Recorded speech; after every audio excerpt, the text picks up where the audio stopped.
Mr. Secretary General, Mr. President, world leaders, and distinguished delegates, welcome to New York. It is a profound honor to stand here in my home city as a representative of the American people to address the people of the world. As millions of our citizens continue to suffer the effects of the devastating hurricanes that have struck our country, I want to begin by expressing my appreciation to every leader in this room who has offered assistance and aid. The American people are strong and resilient, and they will emerge from these hardships more determined than ever before. Fortunately, the United States has done very well since Election Day last November 8th. The stock market is at an all-time high, a record. Unemployment is at its lowest level in 16 years, and because of our regulatory and other reforms, we have more people working in the United States today than ever before. Companies are moving back, creating job growth the likes of which our country has not seen in a very long time. And it has just been announced that we will be spending almost $700 billion on our military and defense. Our military will soon be the strongest it has ever been. For more than 70 years, in times of war and peace, the leaders of nations, movements, and religions have stood before this assembly. Like them, I intend to address some of the very serious threats before us today, but also the enormous potential waiting to be unleashed. We live in a time of extraordinary opportunity. Breakthroughs in science, technology, and medicine are curing illnesses and solving problems that prior generations thought impossible to solve. But each day also brings news of growing dangers that threaten everything we cherish and value. Terrorists and extremists have gathered strength and spread to every region of the planet. Rogue regimes represented in this body not only support terrorists, but threaten other nations and their own people with the most destructive weapons known to humanity.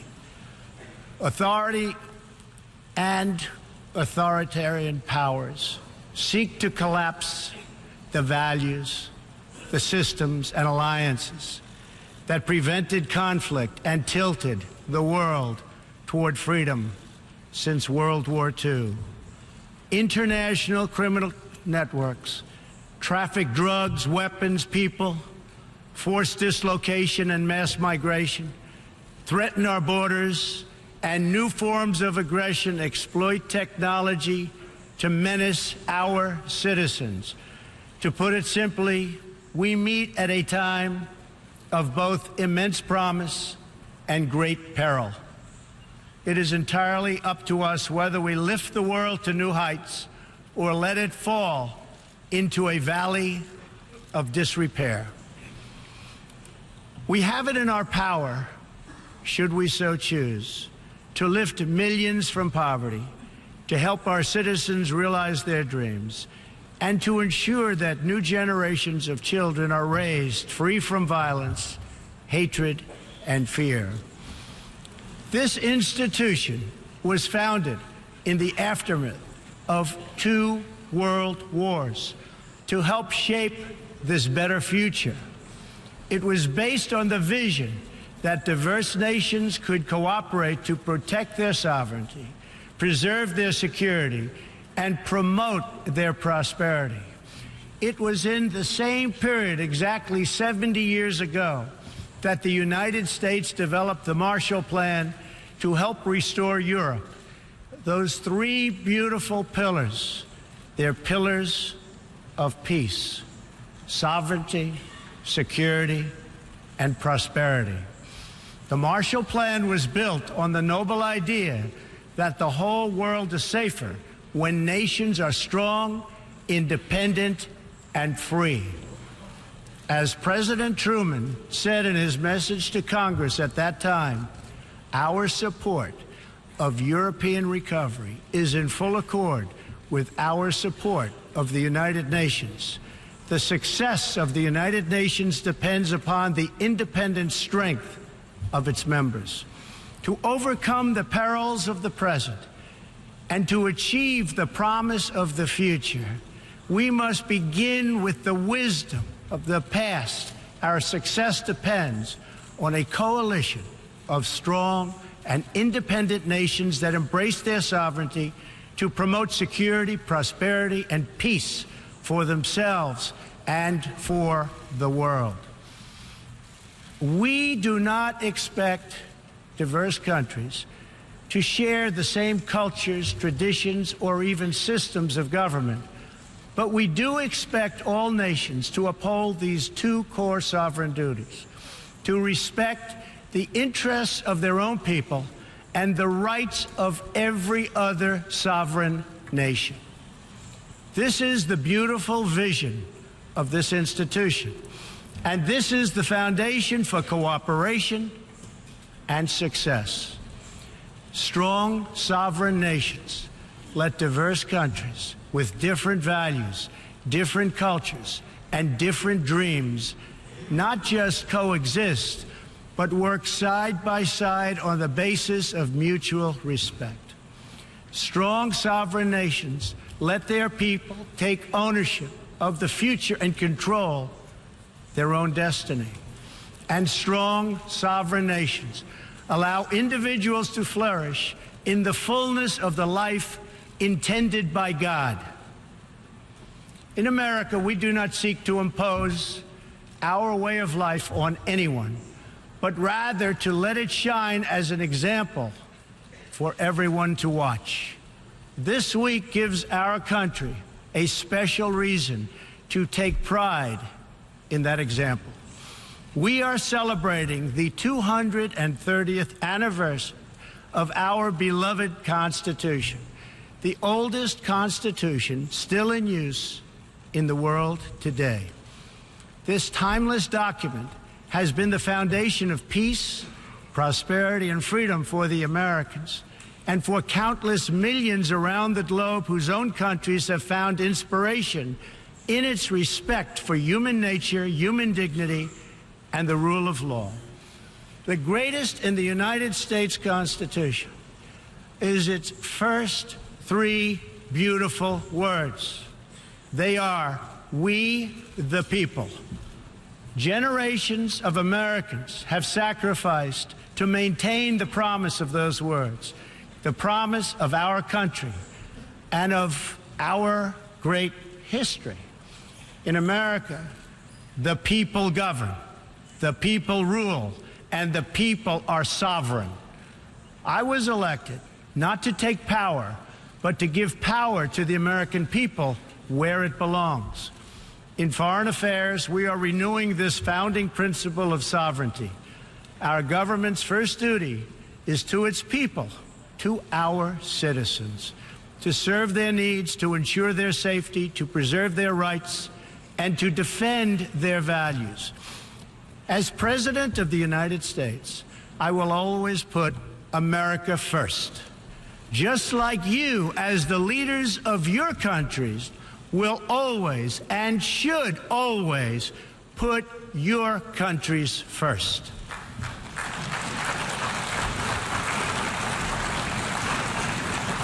All responsible leaders have an obligation to serve their own citizens, and the nation-state remains the best vehicle for elevating the human condition. But making a better life for our people also requires us to work together in close harmony and unity to create a more safe and peaceful future for all people. The United States will forever be a great friend to the world, and especially to its allies. But we can no longer be taken advantage of or enter into a one-sided deal where the United States gets nothing in return. As long as I hold this office, I will defend America's interests above all else, but in fulfilling our obligations to our own nations. We also realize that it's in everyone's interest to seek a future where all nations can be sovereign, prosperous, and secure. America does more than speak for the values expressed in the United Nations Charter. Our citizens have paid the ultimate price to defend our freedom and the freedom of many nations represented in this great hall. America's devotion is measured on the battlefields where our young men and women have fought and sacrificed alongside of our allies. From the beaches of Europe to the deserts of the Middle East to the jungles of Asia. It is an eternal credit to the American character that even after we and our allies emerged victorious from the bloodiest war in history, we did not seek territorial expansion or attempt to oppose and impose our way of life on others. Instead, we helped build institutions such as this one to defend the sovereignty, security, and prosperity for all. For the diverse nations of the world, this is our hope. We want harmony and friendship, not conflict and strife. We are guided by outcomes, not ideology. We have a policy of principled realism rooted in shared goals, interests, and values. That realism forces us to confront a question facing every leader and nation in this room. It is a question we cannot escape or avoid. We will slide down the path of complacency, numb to the challenges, threats, and even wars that we face. Or do we have enough strength and pride to confront those dangers today so that our citizens can enjoy peace and prosperity tomorrow?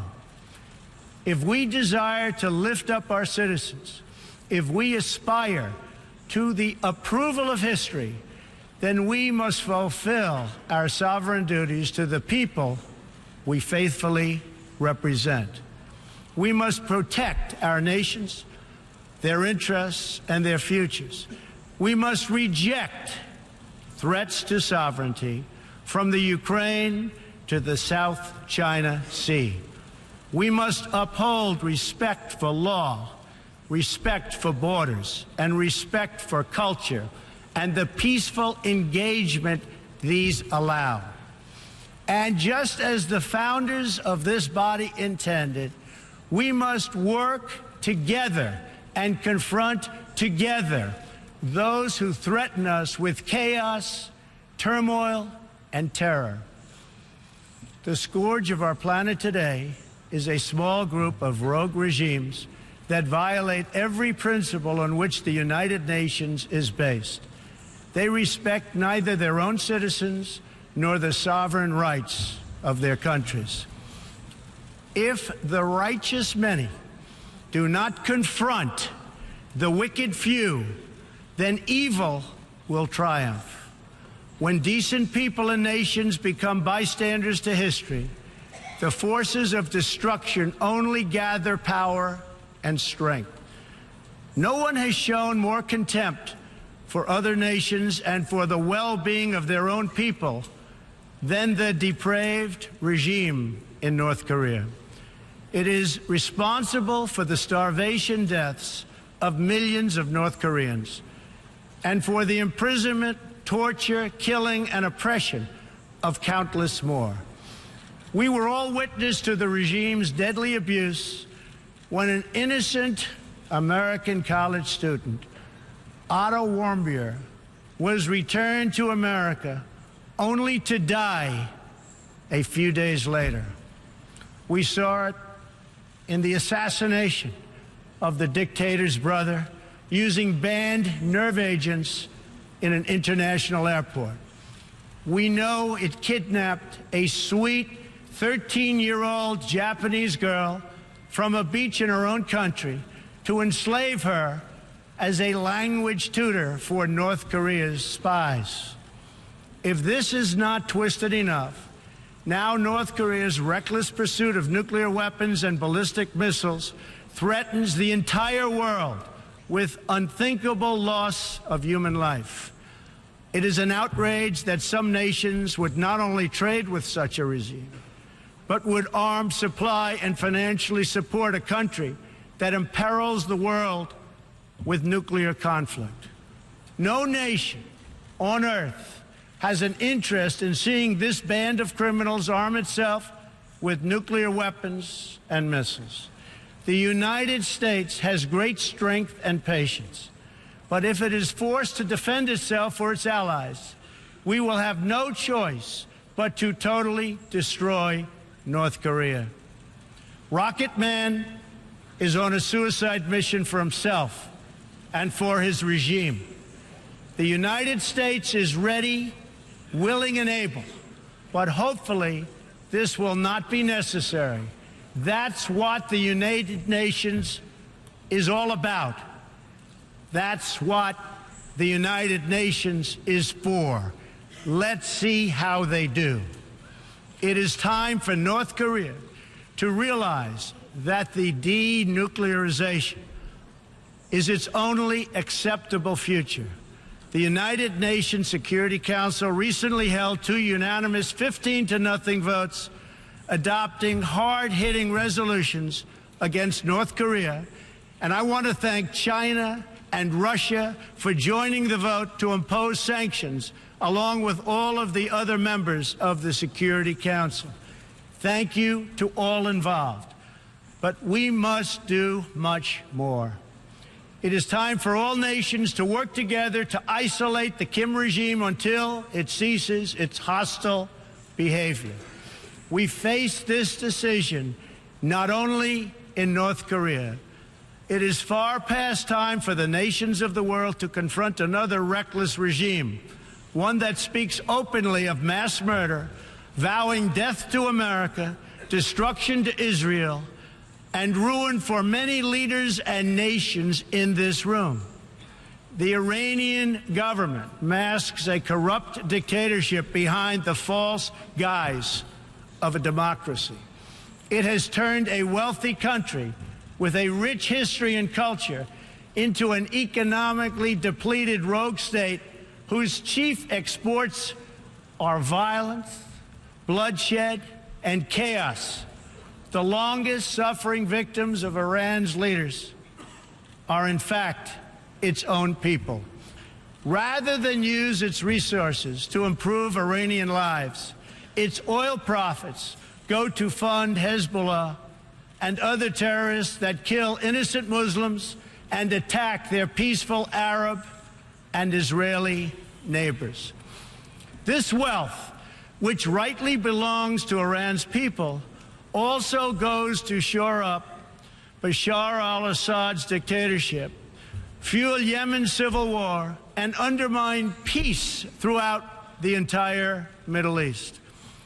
We cannot let a murderous regime continue these destabilizing activities while building dangerous missiles, and we cannot abide by an agreement if it provides cover for the eventual construction of a nuclear program.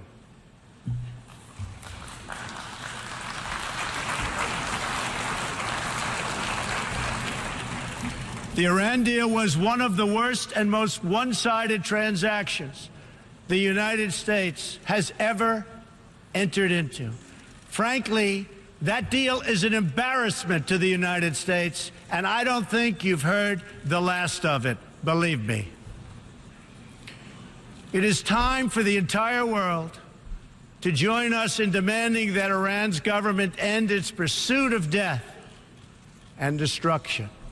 It is time for the regime to free all Americans and citizens of other nations that they have unjustly detained. And above all, Iran's government must stop supporting terrorists, begin serving its own people, and respect the sovereign rights of its neighbors.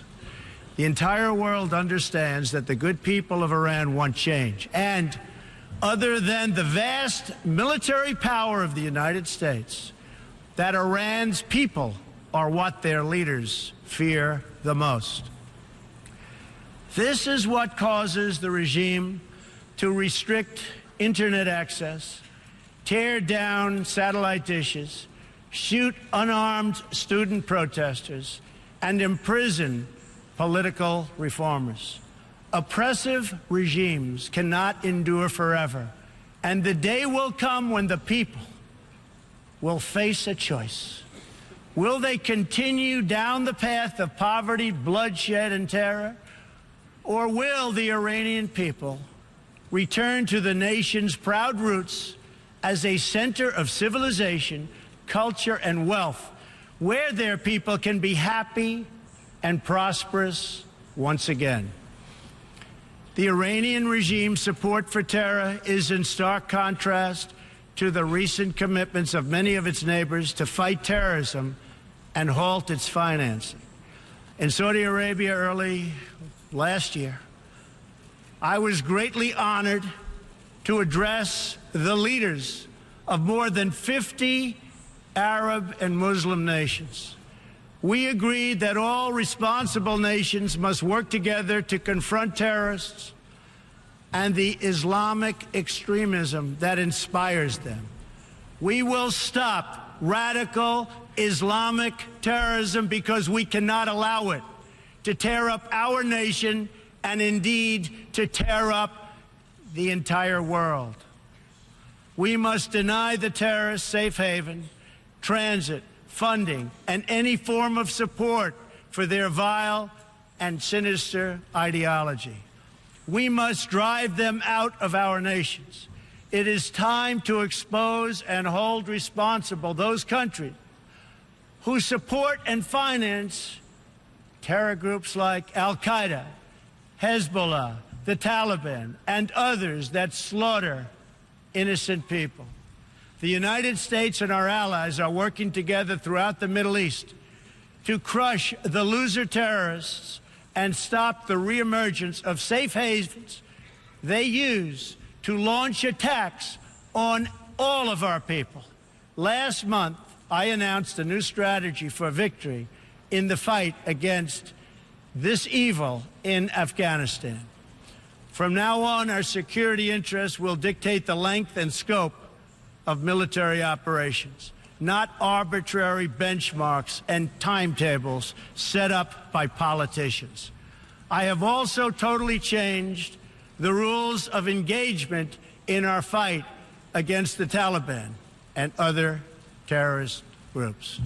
In Syria and Iraq, we have made big gains toward lasting defeat of ISIS.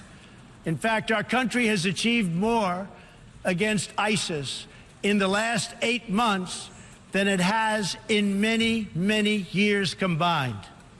We seek the de-escalation of the Syrian conflict and a political solution that honors the will of the Syrian people.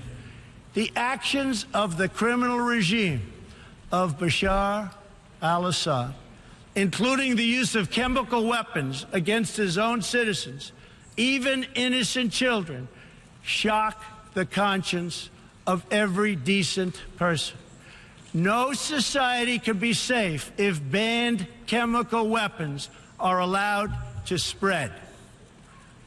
That is why the United States carried out a missile strike on the airbase that launched the attack. We appreciate the efforts of the United Nations agencies that are providing vital humanitarian assistance in areas liberated from ISIS, and we especially thank Jordan, Turkey, and Lebanon for their role in hosting refugees from the Syrian conflict.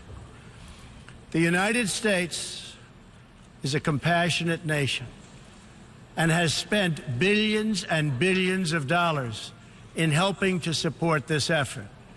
We seek an approach to refugee resettlement that is designed to help these horribly treated people and which enables their eventual return to their home countries to be part of the rebuilding process. For the cost of resettling one refugee in the United States, we can assist more than 10 in their home region.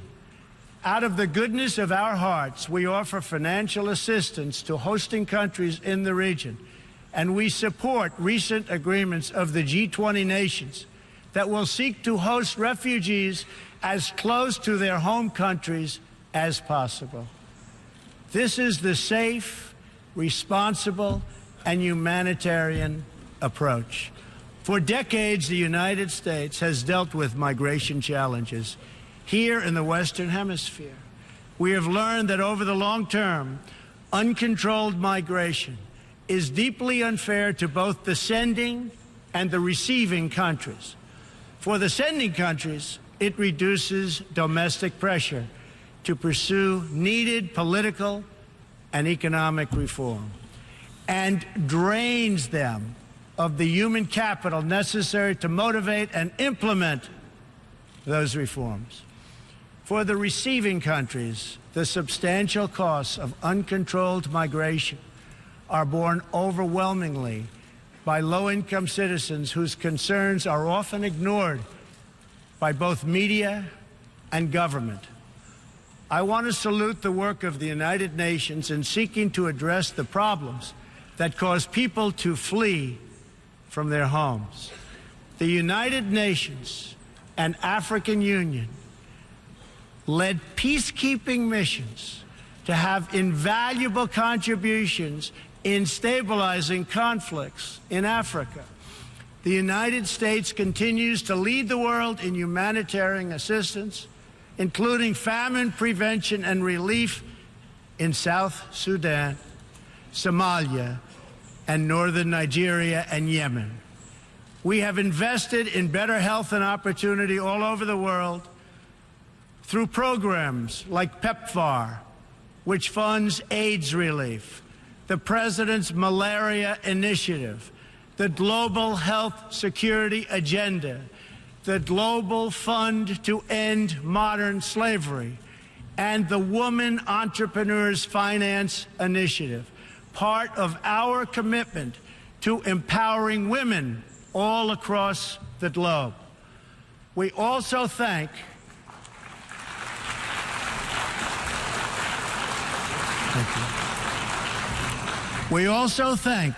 the Secretary General for recognizing that the United Nations must reform if it is to be an effective partner in confronting threats to sovereignty, security, and prosperity. Too often, the focus of this organization has not been on results, but on bureaucracy and process. In some cases, states that seek to subvert this institution's noble aims have hijacked the very systems that are supposed to advance them. For example, it is a massive source of embarrassment to the United Nations that some governments with egregious human rights records sit on the UN Human Rights Council. The United States is one out of 193 countries in the United Nations, and yet we pay 22% of the entire budget and more. In fact, we pay far more than anybody realizes. The United States bears an unfair cost burden, but to be fair, if it could actually accomplish all of its stated goals, especially the goal of peace, this investment would easily be well worth it. Major portions of the world are in conflict, and some, in fact, are going to hell. But the powerful people in this room, under the guidance and auspices of the United Nations, can solve many of these vicious and complex problems.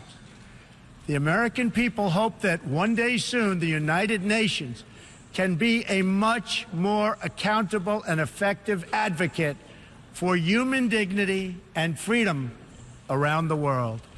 In the meantime, we believe that no nation should have to bear a disproportionate share of the burden, militarily or financially. Nations of the world must take a greater role in promoting secure and prosperous societies in their own regions. That is why in the Western Hemisphere, the United States has stood against the corrupt, destabilizing regime in Cuba and embraced the enduring dream of the Cuban people to live in freedom. My administration recently announced that we will not lift sanctions on the Cuban government until it makes fundamental reforms. We have also imposed tough, calibrated sanctions on the socialist Maduro regime in Venezuela, which has brought a once thriving nation to the brink of total collapse. The socialist dictatorship of Nicolas Maduro has inflicted terrible pain and suffering on the good people of that country. This corrupt regime destroyed a prosperous nation by imposing a failed ideology that has produced poverty and misery everywhere it has been tried. To make matters worse, Maduro has defied his own people, stealing power from their elected representatives to preserve his disastrous rule. The Venezuelan people are starving, and their country is collapsing. Their democratic institutions are being destroyed. This situation is completely unacceptable, and we cannot stand by and watch. As a responsible neighbor and friend, we and all others have a goal. That goal is to help them regain their freedom, recover their country, and restore their democracy. I would like to thank leaders in this room for condemning the regime and providing vital support to the Venezuelan people. The United States has taken important steps to hold the regime accountable. We are prepared to take further action if the government of Venezuela persists on its path to impose authoritarian rule on the Venezuelan people. We are fortunate to have incredibly strong and healthy trade relationships with many of the Latin American countries gathered here today. Our economic bond forms a critical foundation for advancing peace and prosperity for all of our people and all of our neighbors. I ask every country represented here today to be prepared to do more to address this very real crisis. We call for the full restoration of democracy and political freedoms in Venezuela.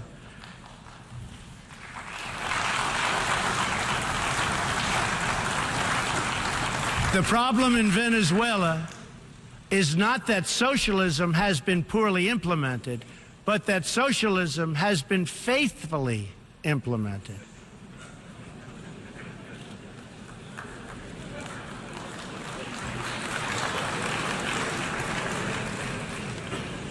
From the Soviet Union to Cuba to Venezuela, wherever true socialism or communism has been adopted, it has delivered anguish and devastation and failure. Those who preach the tenets of these discredited ideologies only contribute to the continued suffering of the people who live under these cruel systems. America stands with every person living under a brutal regime. Our respect for sovereignty is also a call for action. All people deserve a government that cares for their safety, their interests, and their well-being, including their prosperity. In America, we seek stronger ties of business and trade with all nations of goodwill. But this trade must be fair and it must be reciprocal. For too long, the American people were told that mammoth multinational trade deals, unaccountable international tribunals, and powerful global bureaucracies were the best way to promote their success. But as those promises flowed, millions of jobs vanished and thousands of factories disappeared. Others gamed the system and broke the rules. And our great middle class, once the bedrock of American prosperity, was forgotten and left behind. But they are forgotten no more, and they will never be forgotten again. While America will pursue cooperation and commerce with other nations, we are renewing our commitment to the first duty of every government, the duty of our citizens. This bond is the source of America's strength and that of every responsible nation represented here today. If this organization is to have any hope of successfully confronting the challenges before us, it will depend, as President Truman said some 70 years ago, on the independent strength of its members. If we are to embrace the opportunities of the future and overcome the present dangers together, there can be no substitute for strong, sovereign, and independent nations. Nations that are rooted in their histories and invested in their destinies. Nations that seek allies to befriend, not enemies to conquer. And most important of all, nations that are home to patriots, to men and women who are willing to sacrifice for their countries, their fellow citizens, and for all that is best in the human spirit. In remembering the great victory that led to this body's founding, we must never forget that those heroes who fought against evil also fought for the nations that they loved.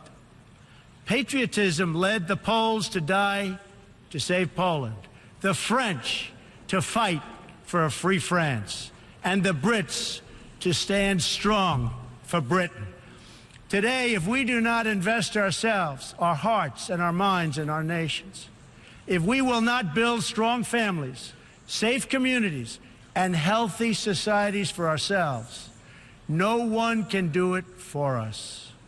We cannot wait for someone else, for faraway countries or far-off bureaucracies. We can't do it. We must solve our problems to build our prosperity, to secure our future, or we will build vulnerable to decay, domination, and defeat. The true question for the United Nations today, for people all over the world who hope for better lives for themselves and their children, is a basic one. Are we still patriots? Do we love our nations enough to protect their sovereignty and to take ownership of their futures? Do we revere them enough to defend their interests, preserve their cultures, and ensure a peaceful world for their citizens? One of the greatest American patriots, John Adams, wrote that the American Revolution was effected before the war commenced. The revolution was in the minds and hearts of the people.